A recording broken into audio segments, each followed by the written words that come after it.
তো সেখানে এখন কি হচ্ছে, এখন 10% ভ্যাকেন্সিটা পুরো চলে যাচ্ছে ইউআরে, কিন্তু সেই তুলনায় কম্পিটিশন তেমন যাচ্ছে না, যার জন্য ইউআর কাট অফ আমার মনে হয় 1 থেকে 2 নাম্বার কমে যাবে বা ডিক্রিজ হবে।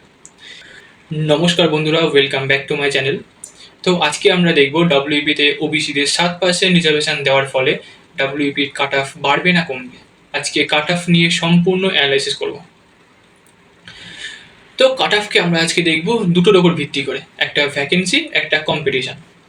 দেখো, প্রথমে যদি দেখি কম্পিটিশন, মেলদের ক্ষেত্রে টোটাল ভ্যাকেন্সি ছিল 8,212 খানা, যাদের মধ্যে মাঠ পাস করে তোমার ইন্টারভিউ দিয়েছে 16,000 জন। এবার এর মধ্যেও হাজারের কাছাকাছি ছেলে বাদ যাবে, কারণ অনেকের কাস্ট সার্টিফিকেট বাদ গেছে, এরকম আরও অনেক মোটামুটি ছেলে বাদ চলে যাবে।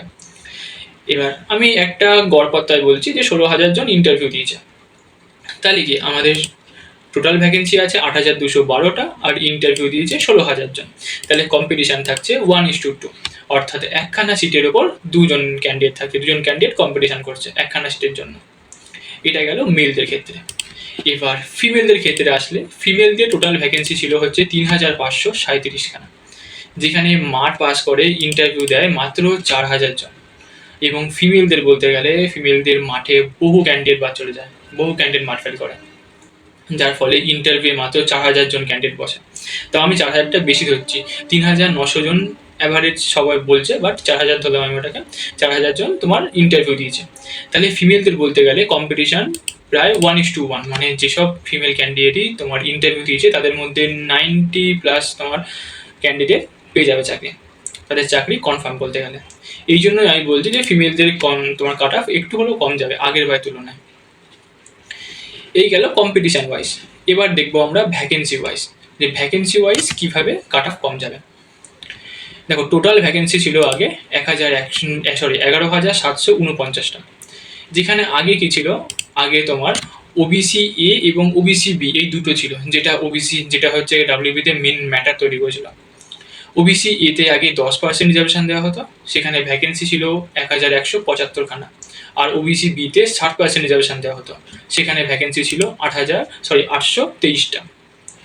কিন্তু বর্তমান সরকার বললো যে এখন আর ওবিসি এ বি বলে কোনো ভাগ হবে না, এখন ওবিসি এ থেকেও তোমার কিছু কিছু কাস্ট নিয়ে, ওবিসি বি থেকেও কিছু কিছু কাস্ট নিয়ে তোমার এখন করা হলো ওবিসি, সেখানে রিজার্ভেশন দেওয়া হলো মাত্র 7%, অর্থাৎ 823 খানা ভ্যাকেন্সি থাকবে এখন ওবিসিতে। তাহলে কি আরেকটা জিনিস তোমাদের বলে দিই, যে অনেকে বলছে ওবিসি এটার পুরো ভ্যাকেন্সিটাকে বাদ দিয়ে শুধু ওবিসি বিটাকেই তোমার ঢুকিয়েছে এখন ওবিসিতে, কিন্তু সেটা ভুল। এখন আগে ছিল কি, ওবিসি এতে 49 খানা কাস্ট, ওবিসি বিতে ছিল 91 খানা কাস্ট, দিয়ে মোট ছিল হচ্ছে গিয়ে 140 খানা কাস্ট, আর সেখানে রিজার্ভেশন থাকতে হচ্ছে গিয়ে তোমার ওবিসি এতে 10%, ওবিসি বিতে 7% দিয়ে 17%। কিন্তু এখন তোমার ওবিসি এ থেকে নেওয়া হলো 14 খানা কাস্ট, আর ওবিসি বি থেকে নেওয়া হলো 50 খানা কাস্ট, আর 2 খানা কাস্ট দেভাঙ্কার ভারভুজা দুটোকে অ্যাড করে এখন কাস্ট হলো হচ্ছে 66, অর্থাৎ 66 খানা, এবং সেখানে রিজার্ভেশন দেওয়া হলো মাত্র 7%। তাহলে আগে রিজার্ভ ভ্যাকেন্সি ছিল ওবিসিদের জন্য 17%, কিন্তু এখন রিজার্ভ ভ্যাকেন্সি আছে মাত্র 7%, অর্থাৎ এই যে 10% ভ্যাকেন্সিটা আছে, এই 10% ভ্যাকেন্সিটা পুরো গিয়ে যুক্ত হলো তোমার ইউআরে। এবার এই 10% ভ্যাকেন্সি মানে প্রায় এখানে 1100 কাছাকাছি ভ্যাকেন্সি ছেলে মেয়ে মিলিয়ে যুক্ত হয়েছে ইউআরে কে। তো আগে ইউআরে ভ্যাকেন্সি ছিল 5,047 খানা, যেখানে এখন তোমার ওবিসিটা যুক্ত হয়ে এখন ইউআরে ভ্যাকেন্সি হচ্ছে 6,222টা। এবার মজার বিষয় হলো যে এই 10% ভ্যাকেন্সিটা ছিল যেটা হচ্ছে 1,175 খানা ভ্যাকেন্সি। তো এটাকে আমি কিছুটা মানে একটা ভেঙে ভেঙে তোমাদের কিছু জিনিস দেখাই। ধরো যে এই 10% ভ্যাকেন্সির মধ্যে কিছু ক্যান্ডিডেট যারা ওবিসিতে চলে গেল, মানে আগে ওবিসি এতে ছিল সেখান থেকে ওবিসি চলে গেল, আবার ধরো কিছু ক্যান্ডিডেট তোমার ইডব্লিউএস বার করে নিল।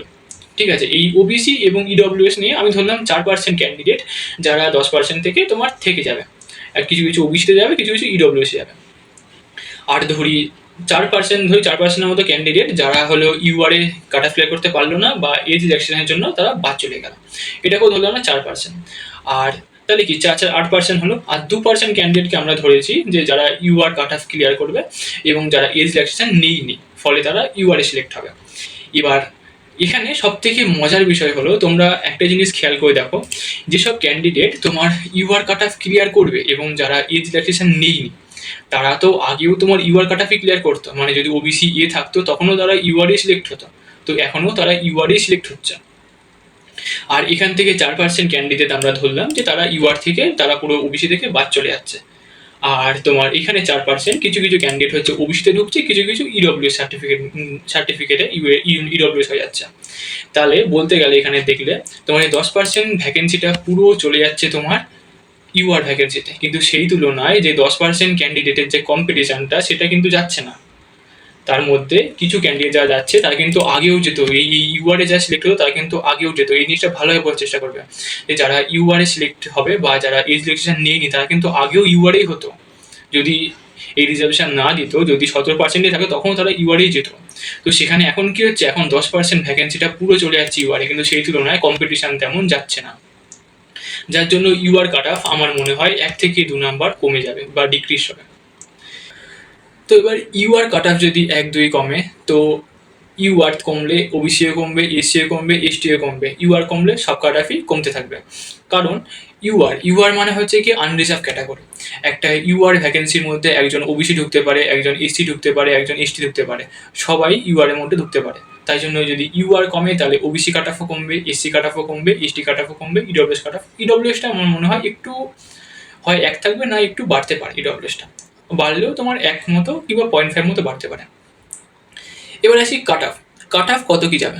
দেখো আমি এখনো বলছি যে এটা সম্পূর্ণ প্রেডিক্টেড কাট অফ। আমি আমার নিজের ব্যক্তিগতভাবে কাট অফটা বানিয়েছি, আমার মনে হলো যে এরকম কাট অফ যেতে পারে, কিন্তু আমি কখনোই বলবো না যে এটাই যাবে। আমি কিন্তু পিআরবির কোনো সদস্য নয় যে আমি বলবো যে এটাই যাবে।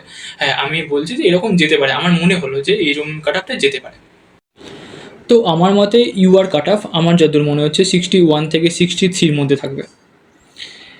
আবার কিছু কিছু মানে অনেকেই বলছে যে ইউআর কাট অফ 60 থেকে কমে যাবে বা 59 মতো যাবে, কিন্তু আমার মনে হয় না অত কমও ইউআর কাট অফ যাবে। হ্যাঁ, ইউআরে 1 থেকে 2 নাম্বার ডিক্রিজ হলেও ইউআর কাট অফ 62 এর ঘরে যাওয়ার সম্ভাবনা সবথেকে বেশি, 62 কি 63 ঘরে। আর ওবিসি বলতে গেলে ওবিসি আমার মনে হয় 57 থেকে 59-এর মধ্যে থাকবে। এবার ওবিসি নিয়ে অনেক বিতর্ক হচ্ছে যে ওবিসি বাড়বে না কমবে। দেখো ওবিসি কমবে, আমি আগের দিন তোমায় ভিডিওতে সম্পূর্ণ বললাম। এবার তাছাড়া অনেকে বলছে যে ওবিসি বাড়বে। দেখো যদি ওবিসি বাড়েও কখনও ওবিসি ইউআরকে ছাড়িয়ে যাবে না।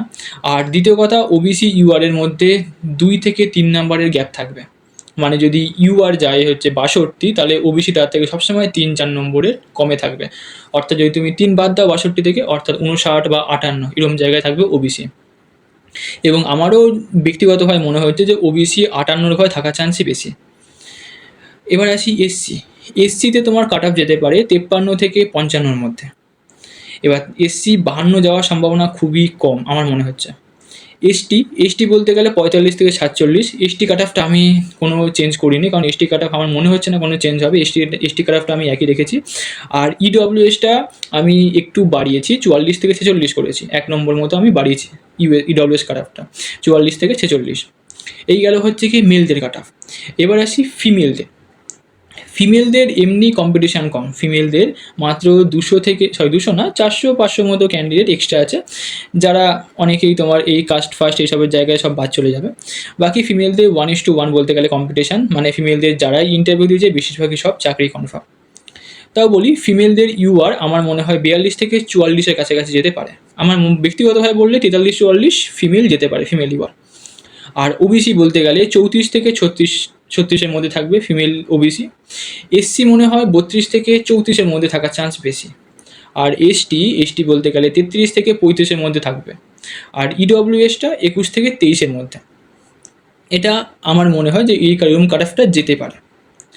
তো আমি আবারও বলছি, এটা কিন্তু প্রেডিক্টেড কাট অফ, এটাই যাবে কিন্তু আমি কখনোই বলবো না হ্যাঁ এরকম যেতে পারে, আমার মনে হলো, তাই আমি এই ভিডিওটা বানালাম। তো এটাই সম্পূর্ণ কাট অফের অ্যানালাইসিস। তো তোমাদের আশা করি বুঝতে কোনো অসুবিধা নেই। আর আগের 2খানা ভিডিও আমি তোমাদের স্পষ্ট বলে দিয়েছি যে কেন ইউআর কাট অফ কমবে বা কেন তোমার হচ্ছে গিয়ে ওবিসি কাট অফ কমবে, এই দুটো টপিককে আরও ভালোভাবে বিশ্লেষণ করেছি। তোমরা যদি চাও ওই ভিডিওগুলো দেখতে পারো। তো এটাই হচ্ছে গিয়ে আমার 2024-এর শেষ কাট অফ। এরপরে আর কোনো কাট অফ ভিডিও দেবো না। এরপরে তোমরা জানো যে রেজাল্ট আসতে পারে, কারণ এখন খুব কথা উঠছে যে রেজাল্ট আসবে আগস্টের মধ্যেই রেজাল্ট। দেখা যাক কবে রেজাল্ট দেয়। তবে অনেকে বলছে 27 তারিখ, আমার মনে হচ্ছে গিয়ে 26 তারিখ দিলেও দিতে পারে। তো যদি ভিডিও ভালো লেগে থাকে তাহলে অবশ্যই সাবস্ক্রাইব করো, লাইক করো, শেয়ার করো।